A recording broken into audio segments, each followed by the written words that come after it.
Okay, so let's see here.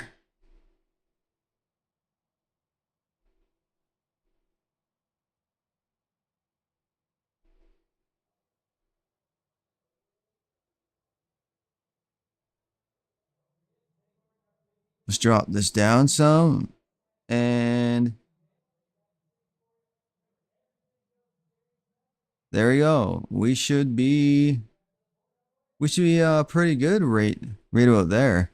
Um, yeah. So we're now jumping into iRacing. I bought the PXN V99. Don't know if you guys are. Let me just get myself locked in here.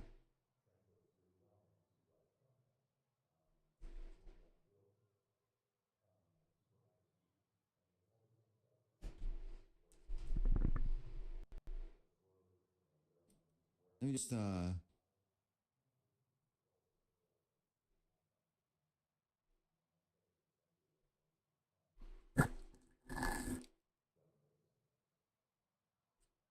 Yes, I got myself the V99.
So yes, once again, I got myself a PXN V99.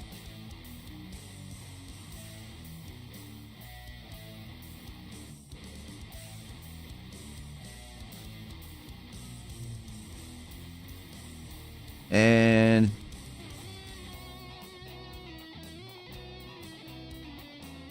I'm surprised that actually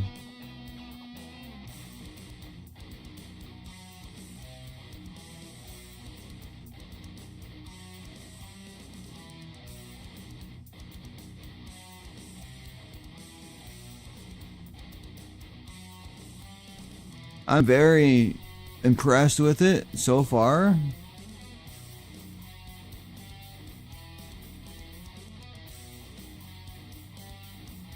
So yeah, it is actually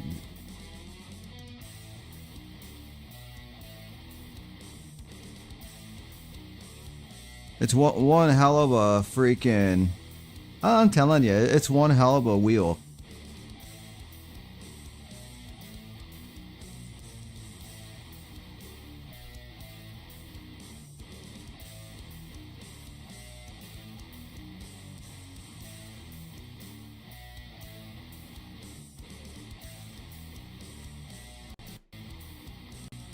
So once again, my main platforms are.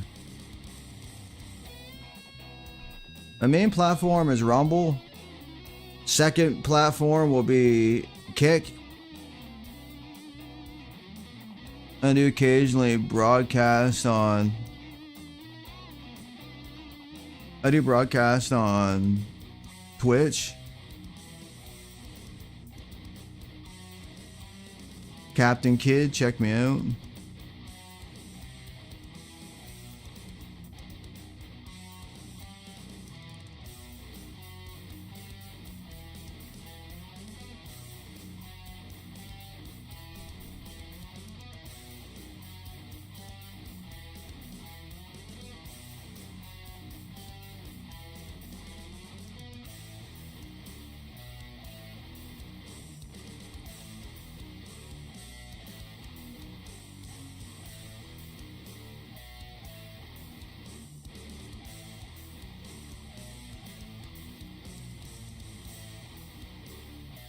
Let's see if I'm actually live on there.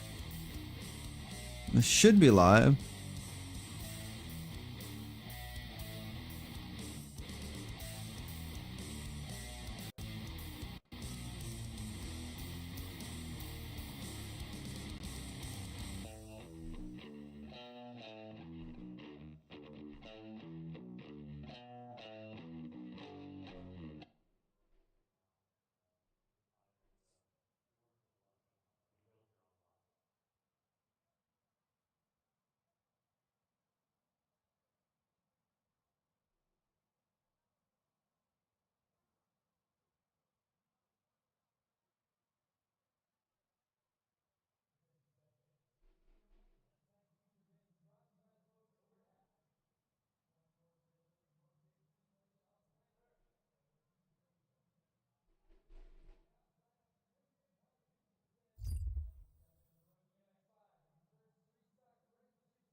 Okay, we're gonna play some Techno Axe. I shouldn't get a strike for Techno Axe, really.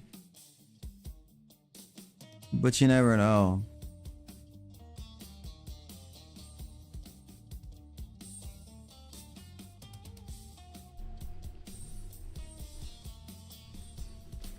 So this is my wheel.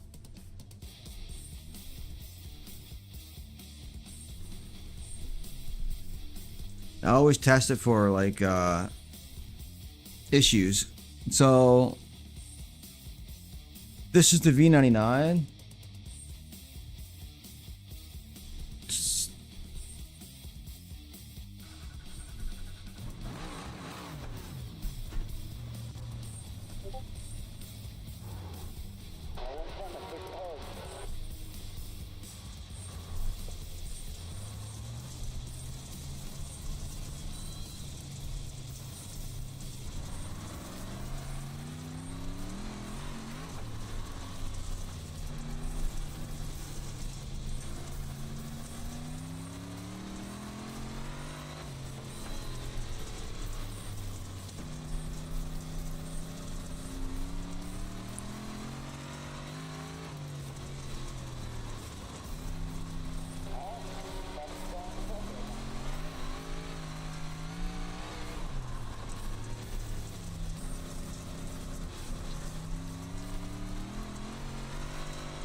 So I gotta set it a lot better.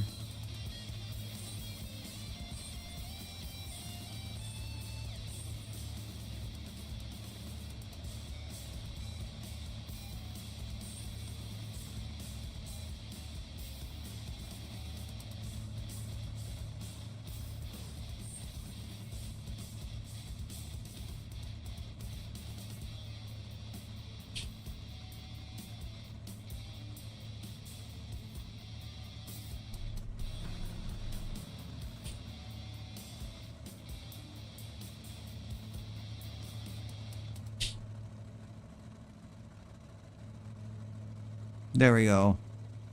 So I definitely gotta set it a hell of a lot better than what it is.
I'm still got to get used to the wheel.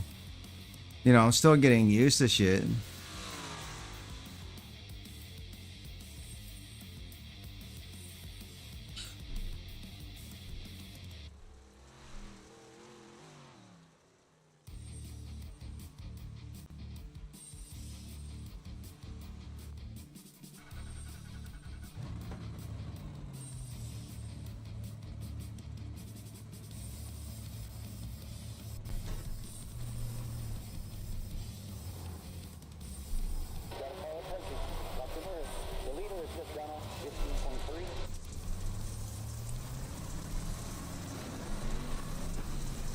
Fuck off.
I'm a 15.428.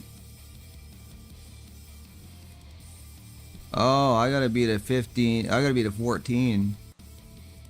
Who's that, Pillsbury? Oh no, it's him. Oh, he's getting his car nicely around there. I'll be honest, I think there's too much strength in this force here.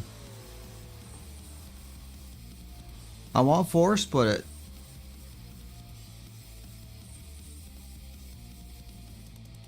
for me, it's like jerking me too much. Like honestly, I honestly think there's too much force. So I think it's killing me. It's killing my times, honestly. Let's actually check Twitch and see if we got any.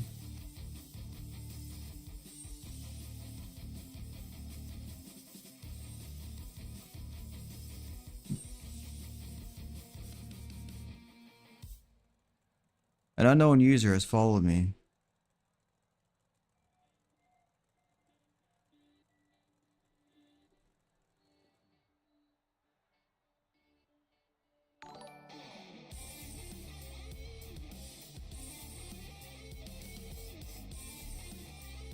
Well, thanks for the follow.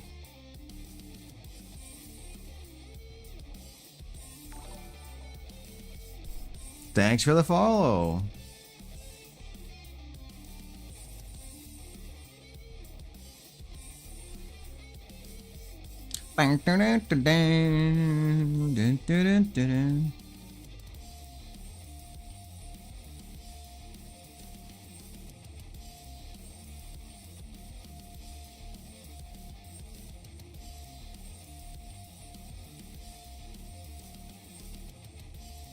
Once again, we're here to have some fun and we're here to do some racing.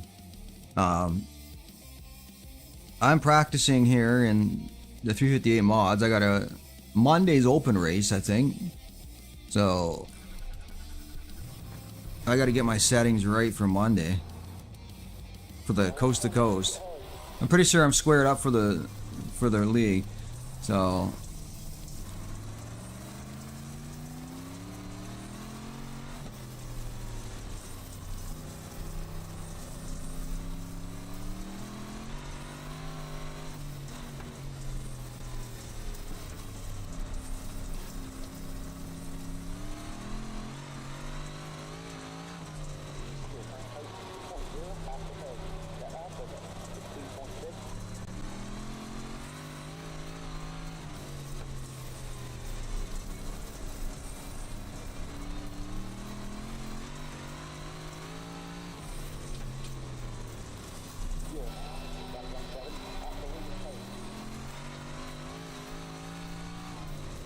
this wheel's pointed down so much and it's so big, you got to get right down into the wheel.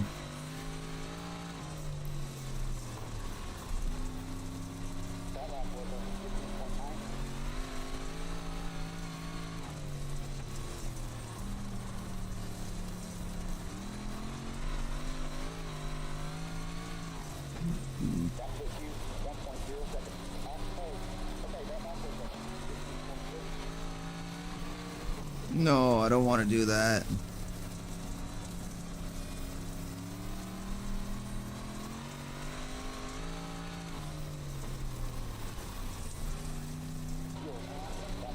I'm getting used to the button system on this too.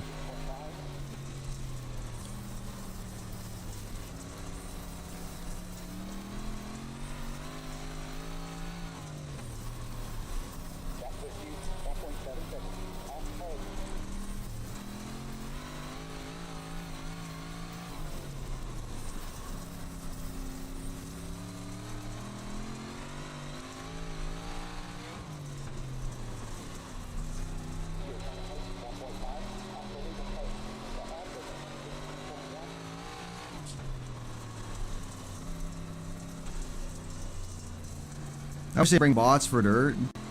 I'd go right into a bot match and just race bots and practice against them. Try and get better.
I don't know if it's me, but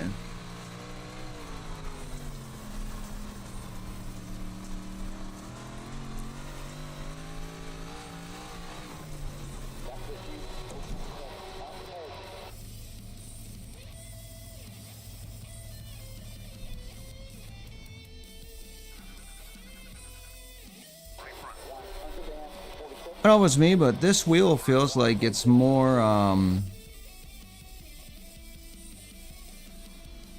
15.288. That's my normal time. Like, I probably could get faster if I concentrate on becoming more of a smoother driver, but this thing is like, it's like all over the place, so I need to tone something down on it.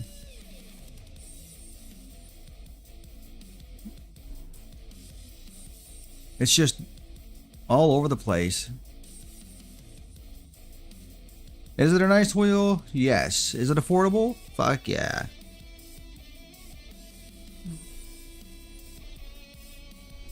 As long as it stays in place, it'll be a great wheel. What's not great is this mouse. Thank you, Prime, or Steel Series, for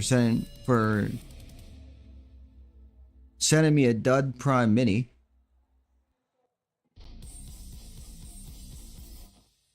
See, the mouse likes to, I don't know if you guys can see that on screen, but the mouse is going like that, jittery.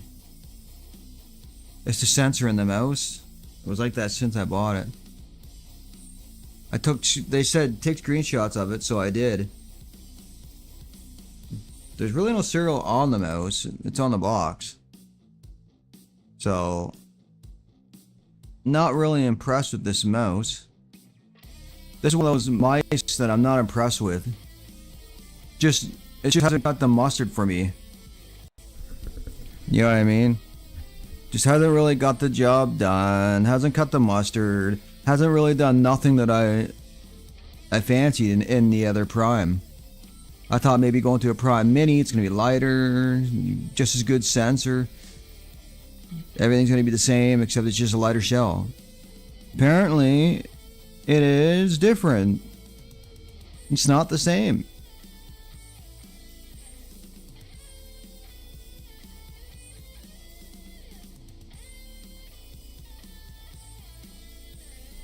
Let me see about my webcam here. I got two little windows below my webcam. And that's my alert box.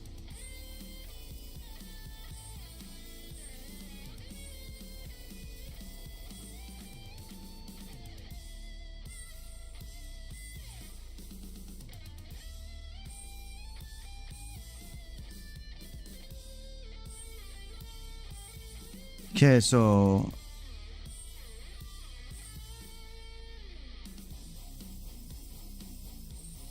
overlay slots. So I can get rid of them, correct? Since I'm not using them. There we go. I honestly don't know what the overlay slots are for. Like, let me just double check what the overlay slots are for. I'll turn them back on for a minute. Most recent donation.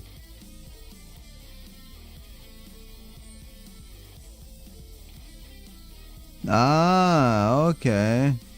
That's for your most recent donation. Most recent subscriber. Let's turn that off. Wait, can we do follower? Oh no. Is this for YouTube?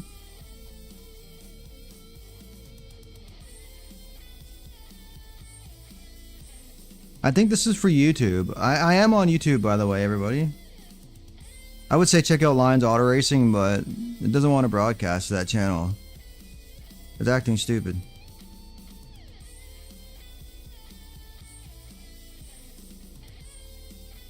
Yes, it's acting dumb.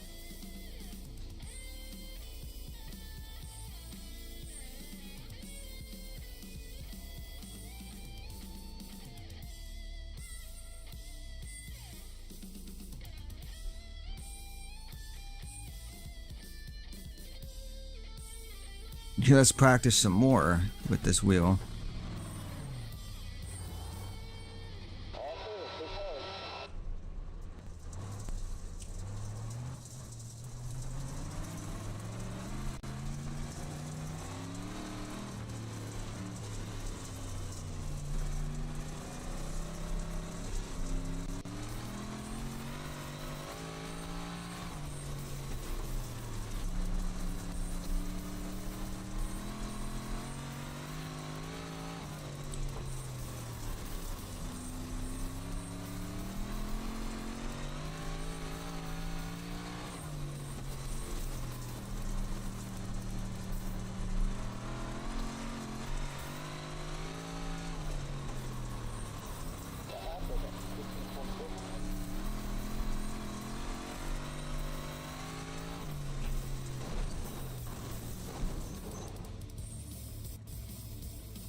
I gotta use this wheel so bad.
You okay?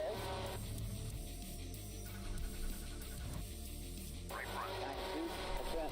Left front. 98%.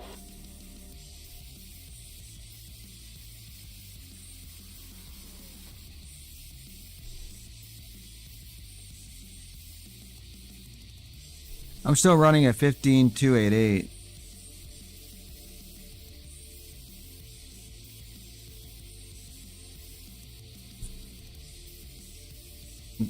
My skills got to get better.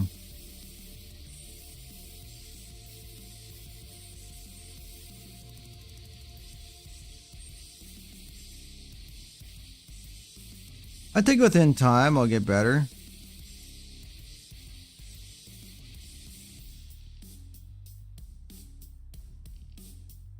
I do gotta get used to this big wheel though.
And they say these buttons are loud. They're not really that loud if you compare them to other wheels.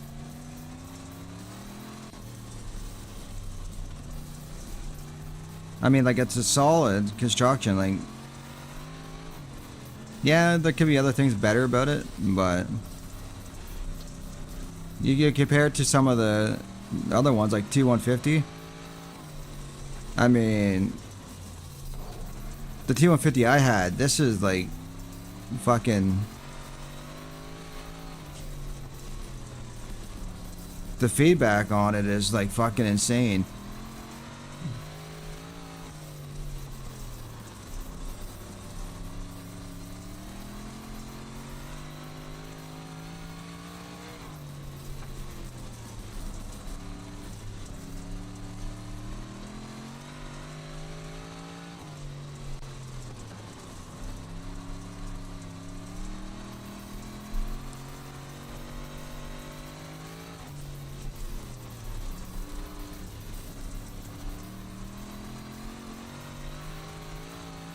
I will try IRFFB or whatever it is on it, and just to see if it'll make a difference on the quality of the feedback.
Yeah, let's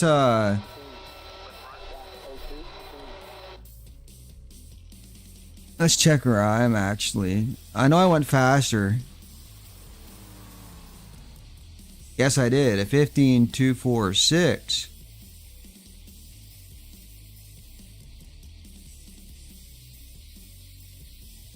If I can get into the 14s, then I'm laughing. It's all about consistency.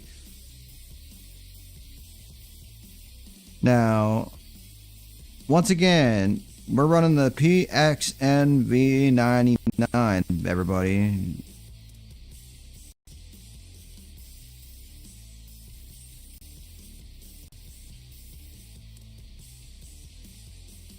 It's a PXNV99.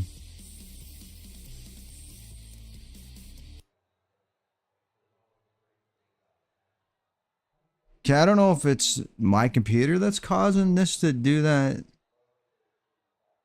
hiccupy glitch, or is it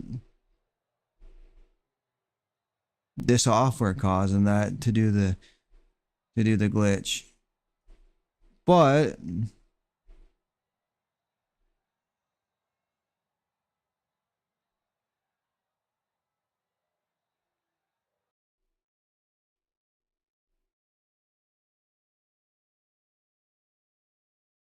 if it's the software causing it to do that, then let's just see if it is.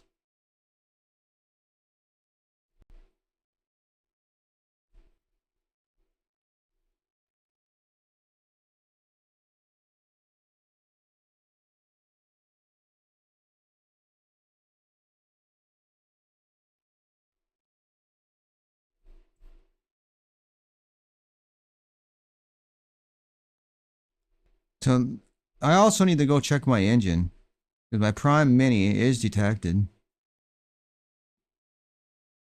Your mouse settings being affected by Windows pointer. Click here to fix it.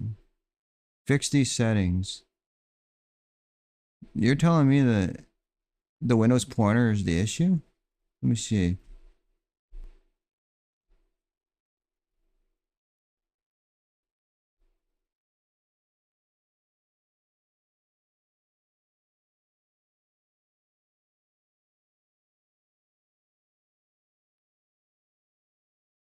Let's see. Is the polling rate the issue? Maybe the sensor can't handle the polling rate. No, it's still doing it, whether it's at 1,000 or not. Right there it goes again. It's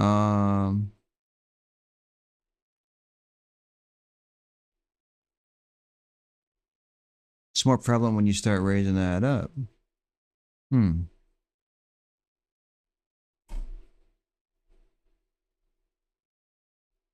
don't know. They got to come get it for another mouse because this is really ticking me off. I wish you guys could see it. The mouse is moving like a jitter fest. I honestly don't think you guys can see the mouse doing what it's doing.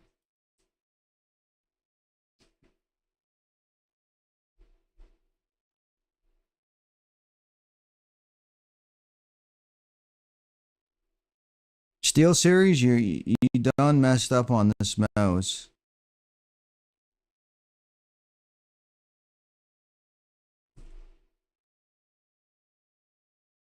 I'll be honest with you, you've had better mouses in the past. Like the other, or you've had other mouses, like the Prime. The Prime Mini, I don't know about it. But the other Prime.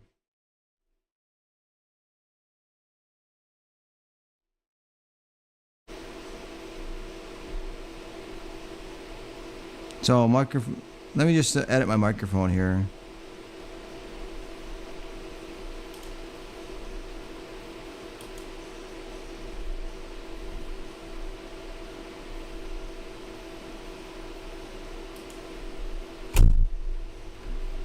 Fuck off, mouse.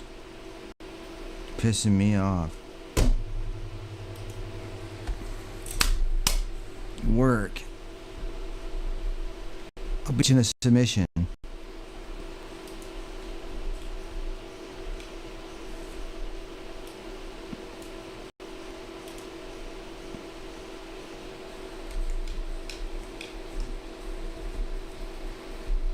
Come on.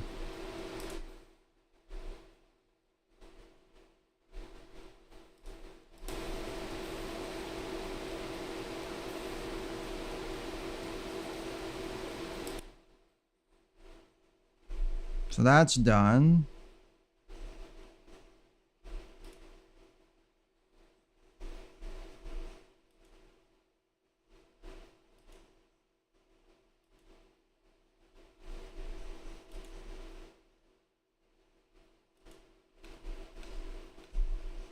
Okay, so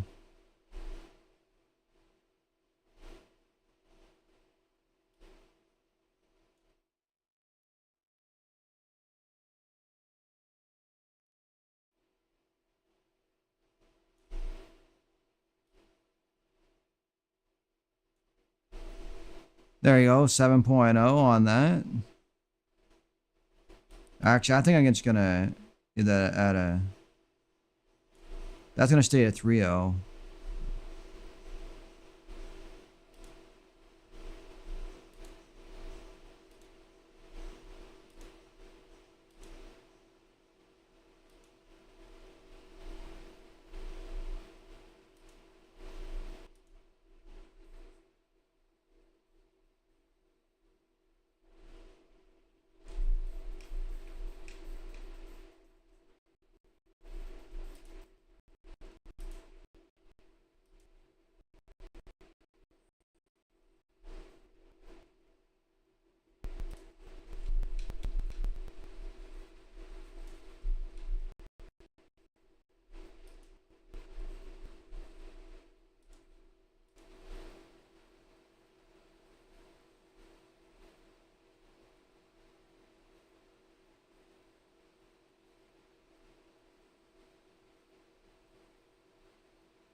There, that should suffice that.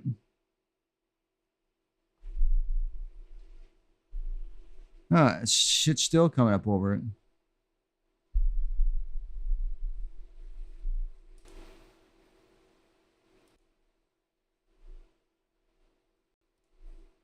Okay, so if we adapt that,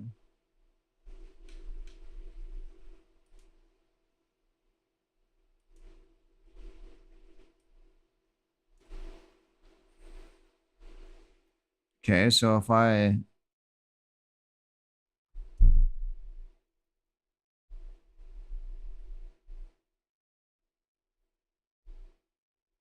see, that's the biggest issue right there.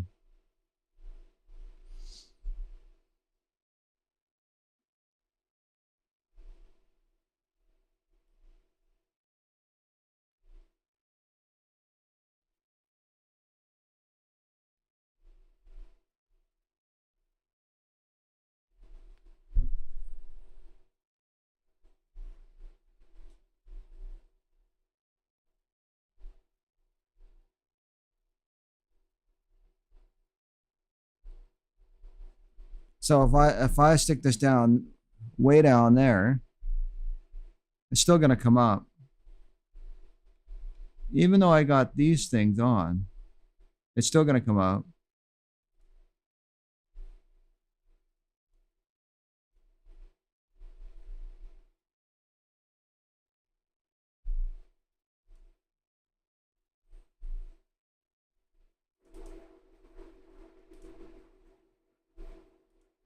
Okay, let's do rumble and hiss removal.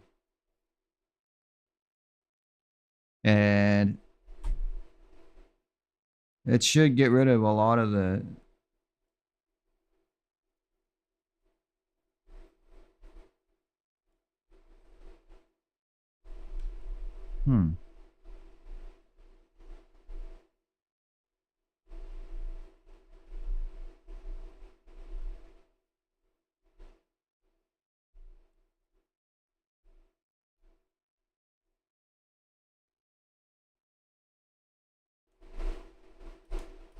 There, that's at 0.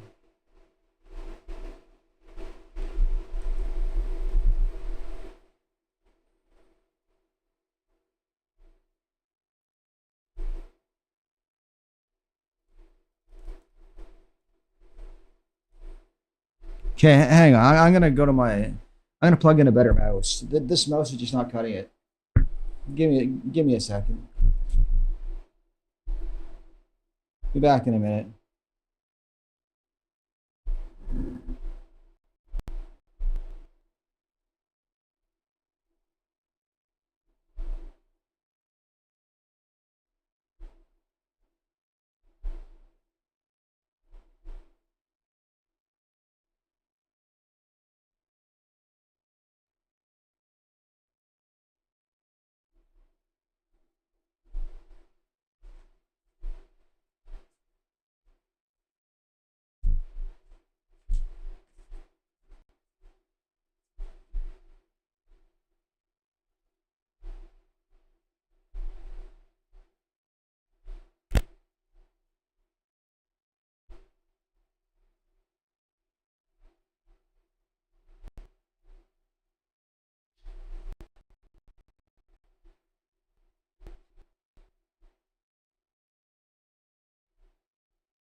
That is just.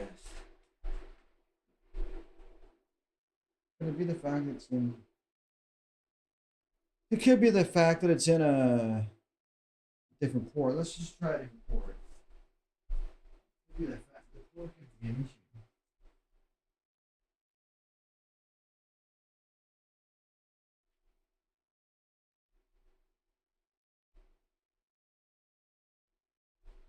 No.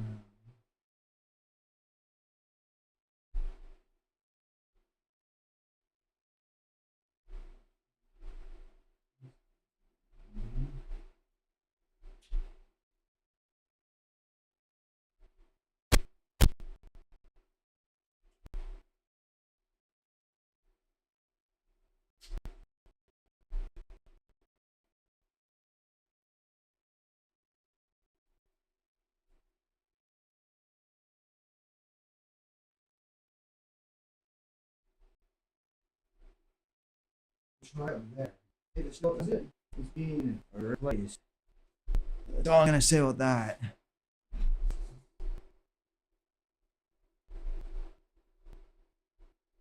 Yeah, it's just being replaced. They gotta fucking fix it.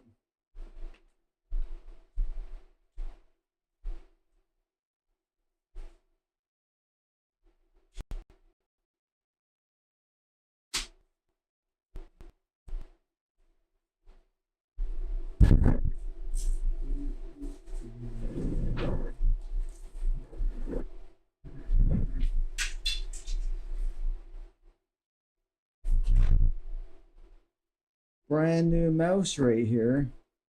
As you can see, the tag on it says download the drivers. The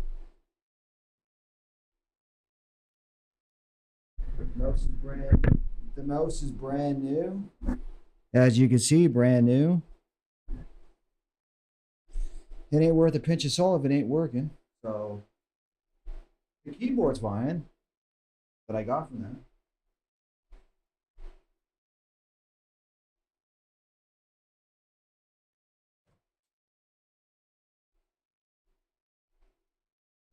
So I find myself going back to my old mouse.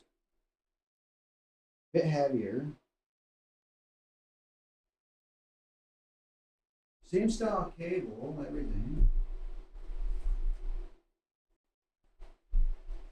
But gets the job done.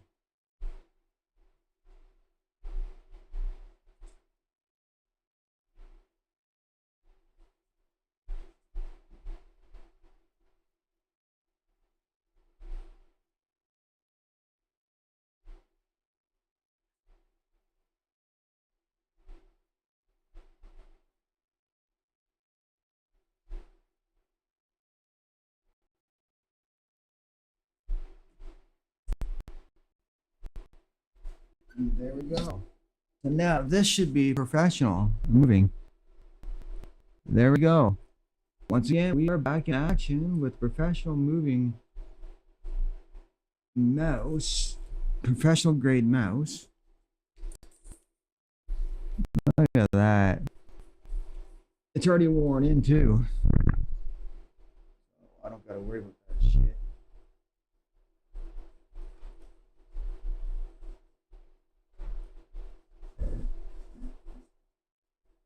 I gotta worry about is my bungee.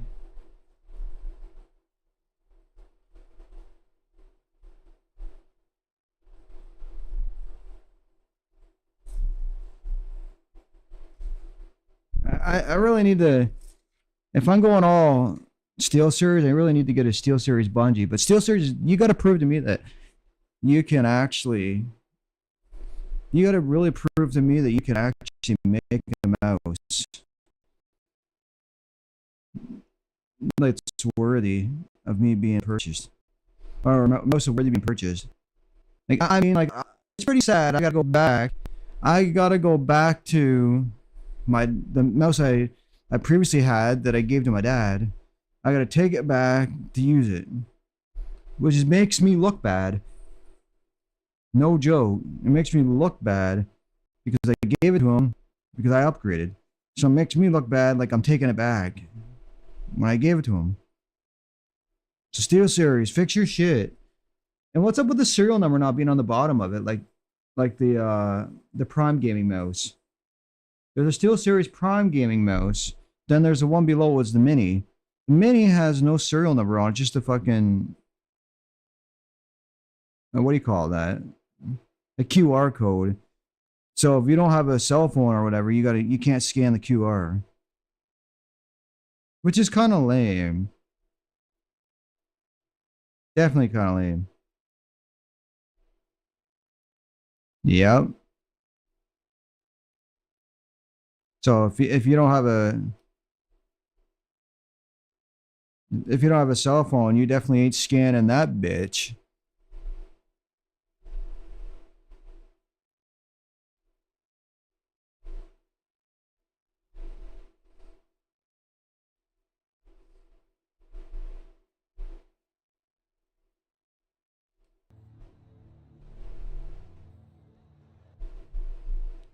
Okay, so I'm just trying to get everything set up. My microphone is not working the way I want. So let's just take everything off. So now this should be just wide open, doing random whatever. Correct.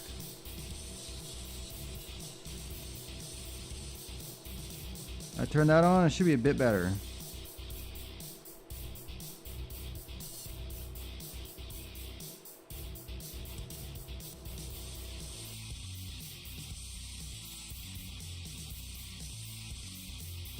There we go.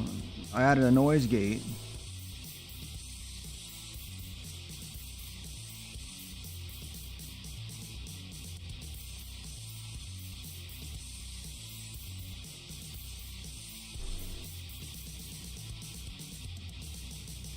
There, the noise gate should be like that. And when you're talking to it, it should be just like that.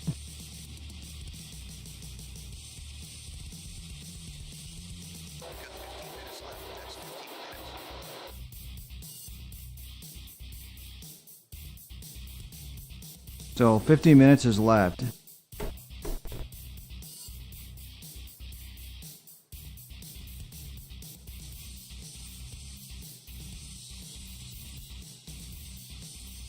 Okay. Let's see here. So we'll make this adaptive.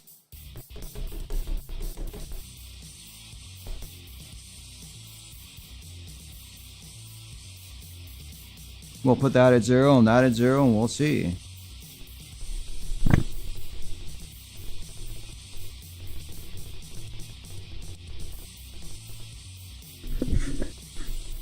I don't know how well that's coming through. But the thing is, I want to try and get rid of that. Yeah, that's the goal, is to get rid of all that weird sound. Yeah.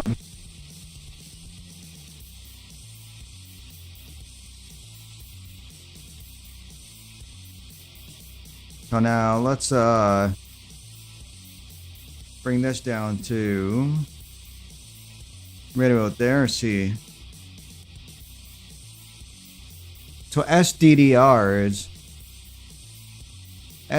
is pretty much, well, the end of, the main thing that you put on. You add up your little bit of stuff to it.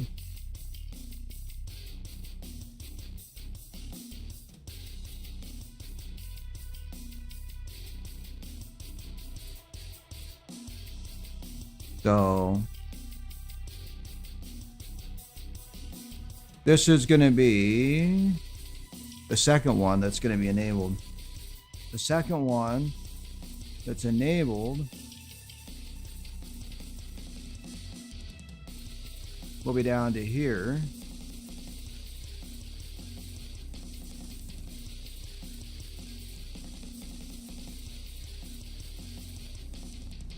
So I honestly think that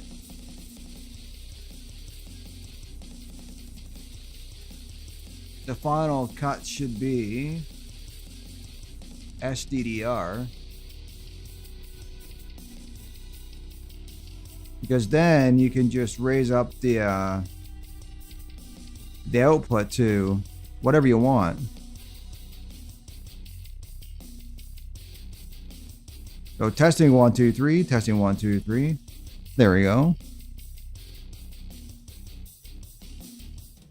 So if it's a 3.8, you can get up into the red with it.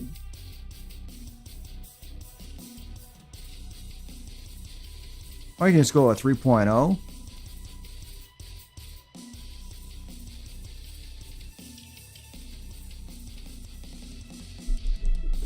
You turn that expander on.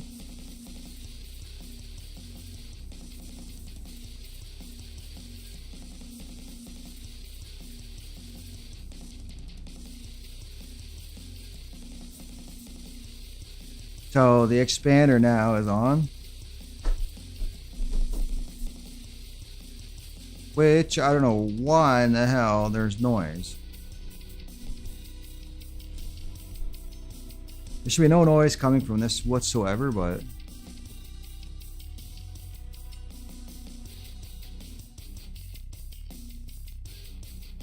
let's quit this here and get into a new session.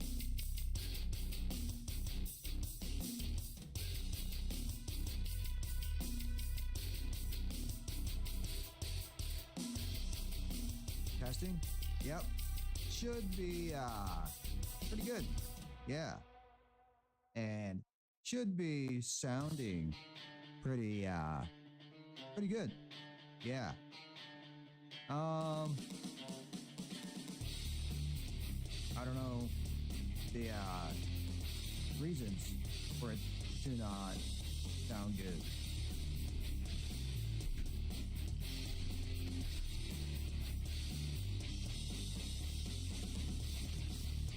Well, I'll let the people out there decide what's what with this. I do got to get into a race eventually. If I'm gonna claim fucking Iracing dollars, I have $8 on there already. 8 and 8 is 16, so let's see what I've done so far. I think I've done a couple ovals.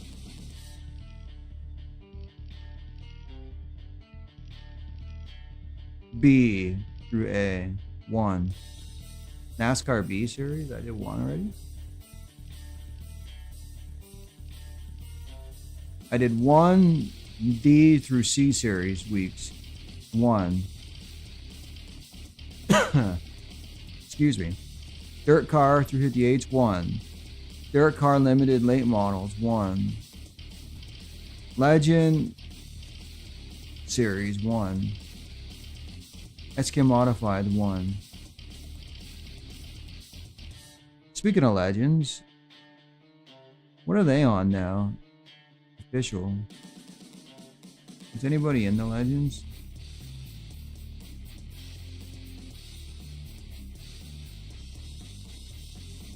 We're gonna go Oval Legends. Because no one's in them. Ah, Charlotte. It's Charlotte. Yeah.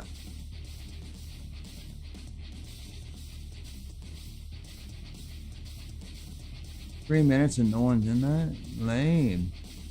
Come on, folks. Well, they're in the Talladega bullshit.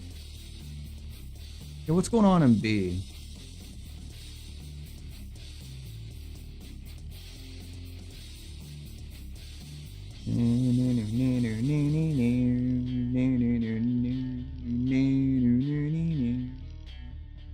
I have Michigan, but I don't want to do Indy. I hate Indy. The last time I did Indy, I locked the brakes up severely. Just not a big fan of Indy.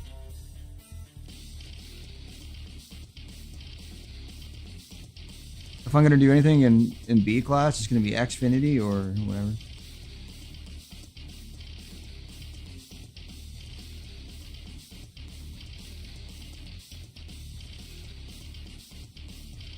Go back to C. Look and see. Nothing. Oh, here we go. Super late. Who's in super late? Fuck, no one's in there. For fuck's sake. Come on, people.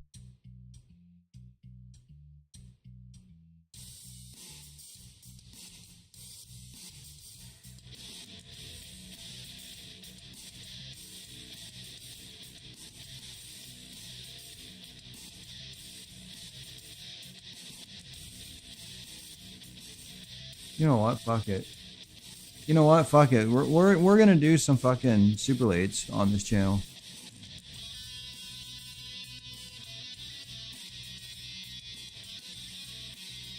Just to show off this wheel. Just to show off the PXN. Even though it's angled at my nuts. But regardless of that, people want to see the wheel in action. So let's give it to them.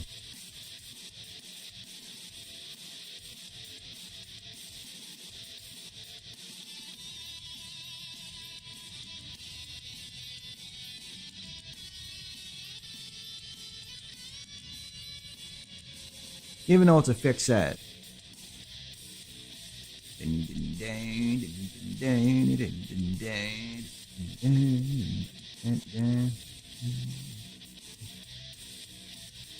Come on.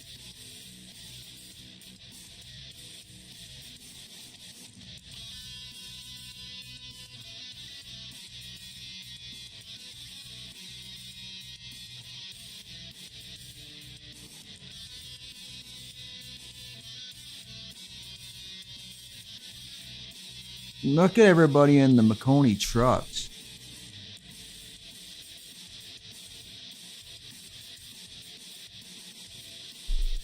I would say Marconi's good, but and the way they did their business with me, taking double payments out for a couple of items I bought off them.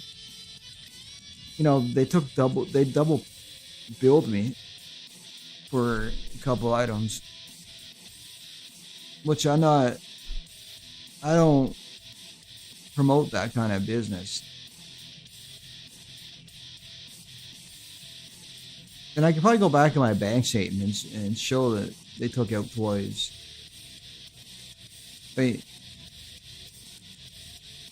you know, I'm not trying to slander people like they say. I'm just telling people the way my dealings. I've dealt with School of Sim Racing. Great business with them. I dealt with Premiere. Great business. Never dealt with Swan. What Swan I hear lots of good things about, but they're expensive. But I don't know. They offer 358s and big blocks, so I might try Swan. I don't know. The thing is, oh yeah, I also tried Major Garage, which is good, but out of all the paid shops that do business correct is Premier, Major, oh, House of Speed. They do good business. So Premier, Major, House of Speed. Oh, by the way, Premier's guides are pretty good. So are the House of Speed guides if they update them. So I think the big block guide needs to get updated from House of Speed, and it should be free for the people who previously purchased it. So like me, I should get the update for free, but if you want to purchase it, you got to buy it. So I think they should come out with the updated 2024 guide to the big blocks. Oh yeah, and some spelling mistakes in some of these guides. But minus that, I don't want to get nitpicky. They are pretty good. So House of Speed and Premier do pretty good guides for setups.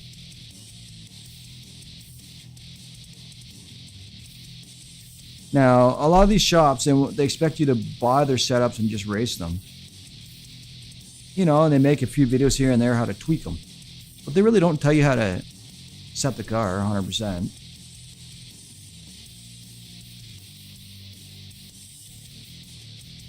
Because if they did tell you how to set the car, they wouldn't make money.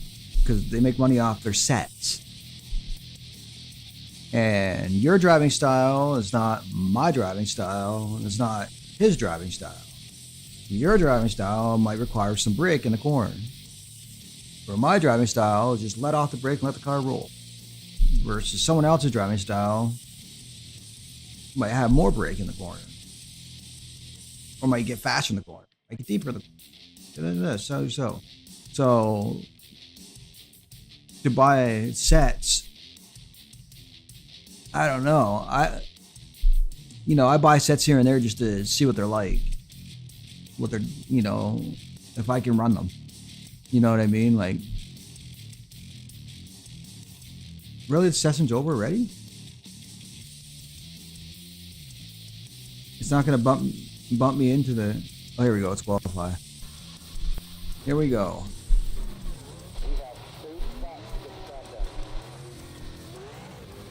Remember, this ain't. What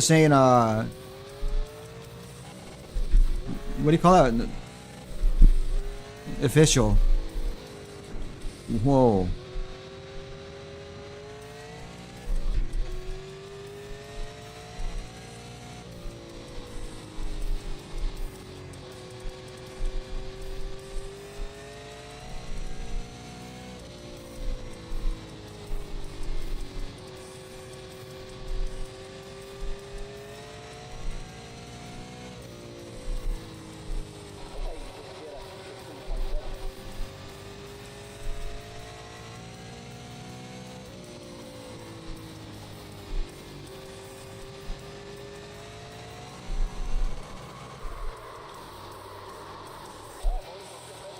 That's the kind of shit you gotta. That's the kind of shit you can't do. What I did there is I over accelerated on the exit, which forced me to spin it.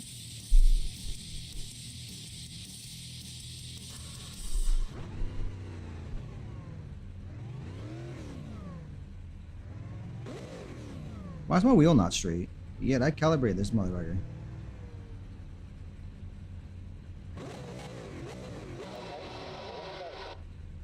Maybe that's the way the game is. I don't know.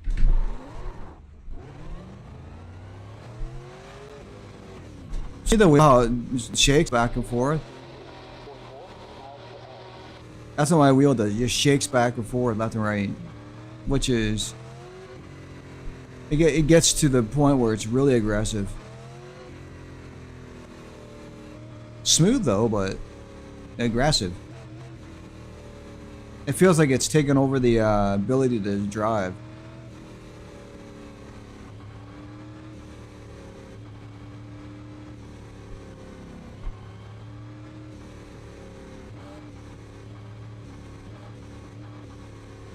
Once again, this is the PXN V99.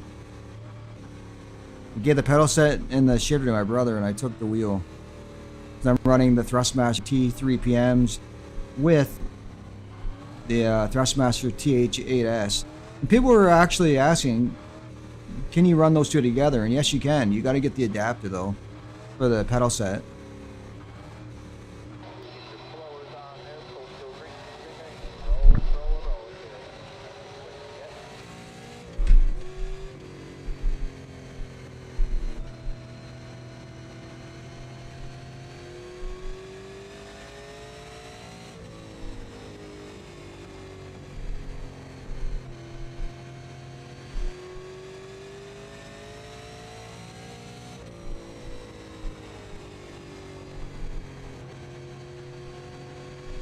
You gotta go way easy on the throttle with these cars.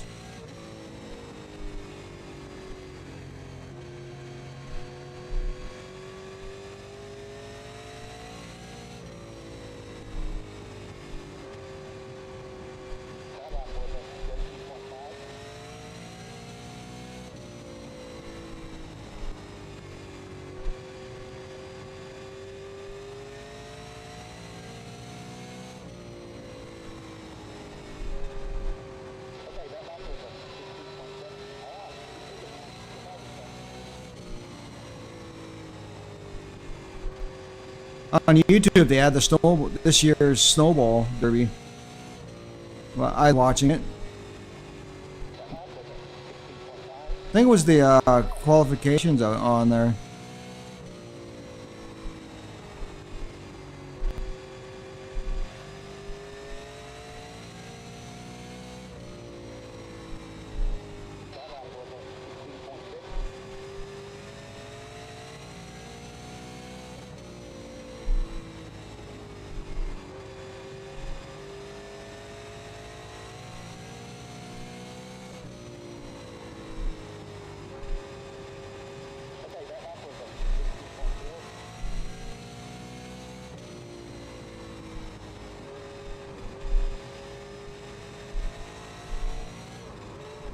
Whoa. During a race, I recovered that during a race, but if someone's behind me, I would have probably maybe bit the dust on that. So.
I think I'm wearing my tires down too much.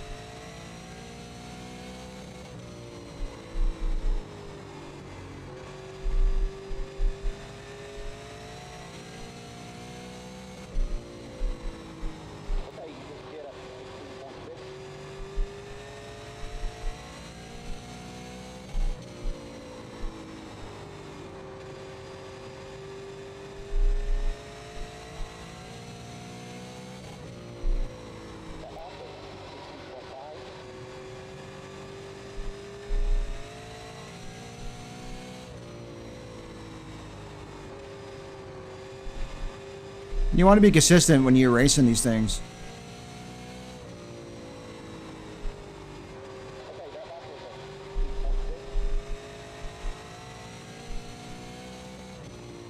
You know, you got to know your on and off points. There are people that say, "Yeah, I've been racing for years," but they finish shittier than you. You know what I mean? Like, I was in a race the other night, and the guy said, "Yeah, I've been racing for years." He finished shittier than I did, and he was down. He had X's and shit, or incidents. I never had no incident whatsoever. I finished top 5.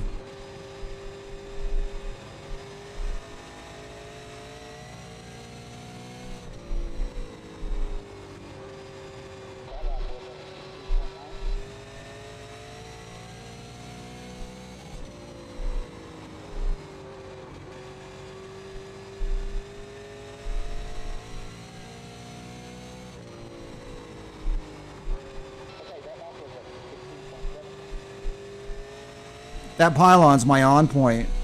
That's my on point for this track. And then between here and here is when you get on it. But mind you, when you get on it, you got to be smooth.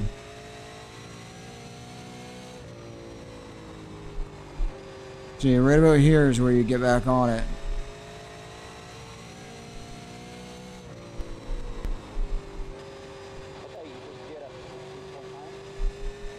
Some people just ride the throttle a little bit.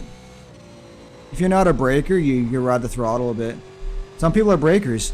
You know, they brake around here, and they get fast time. You can get fast time braking or rolling.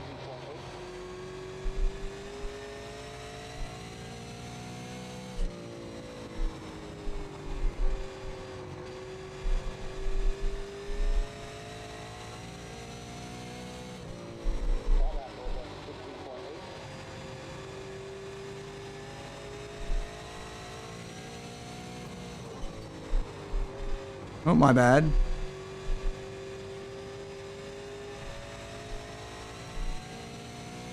It's not official. No one's in here, so no worries.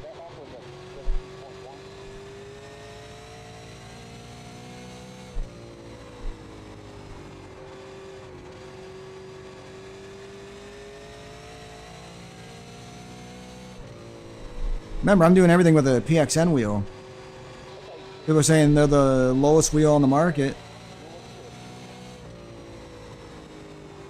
Can you be competitive with the lowest, the most affordable low to mid wheel?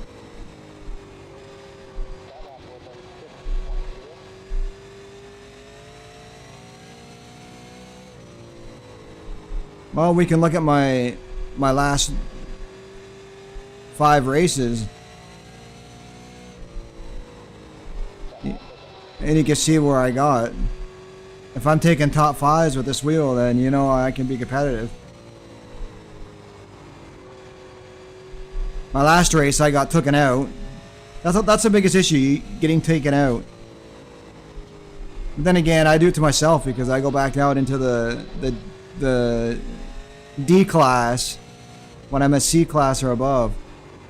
But then again, it doesn't matter. You can be in a C class and still get taken out by either A, racing incidents, or B, there's some idiot that doesn't want to give up his position to a faster car. Sometimes it's your fault, but sometimes it's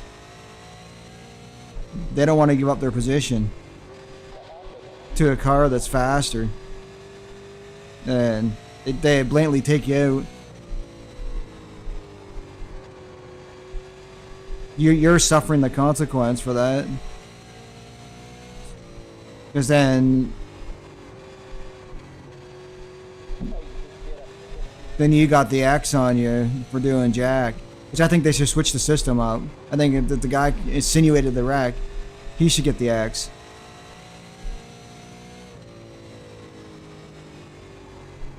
Like, why should I get an X? Because he took me out. They penalized both of us.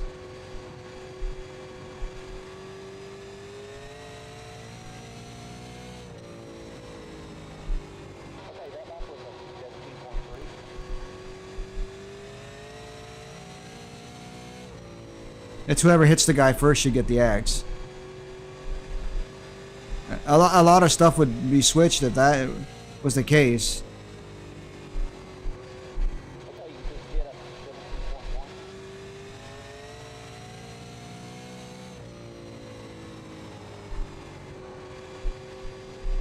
I think right now, like if I rack you, you rack me. You both get axes. Hey, they're not gonna rack. That's bullshit. Because they rack regardless. The axe system. Like people take you out blatantly, regardless the system is in place. They don't give a shit. They don't like you, they're gonna take you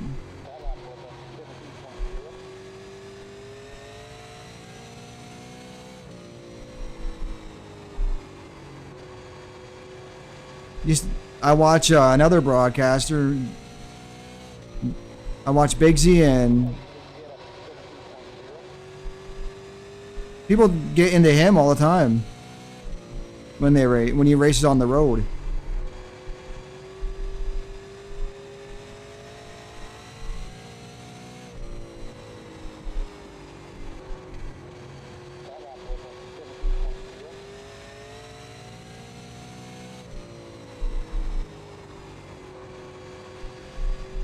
There's a bit of skill to oval racing.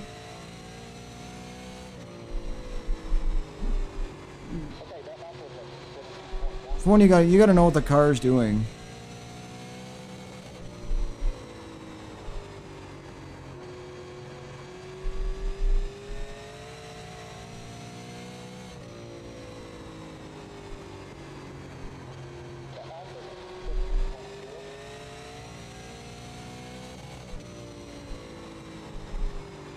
I'm hitting the chip in this car.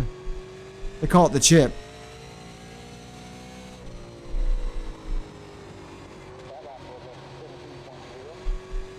It's a rev limiter. They call it a chip, I guess, because the chip, it's just a computer car or computer that limits your revs. They got them in dirt racing as well. They run them on the lower end cars. Like anything below a 358, they'll run on the chip. It's the same. I believe it's just like a big block with a chip in it. That lower shit.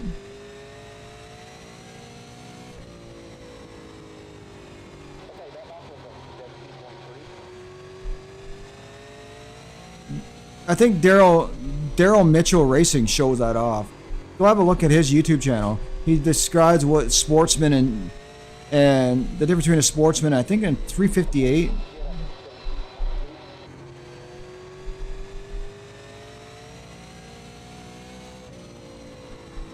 That's a good way to see what the chip is.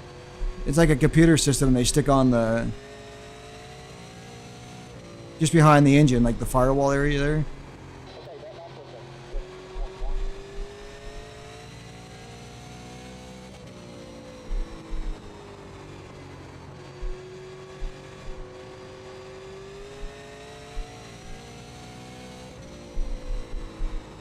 This is really what you do in the race, but you gotta...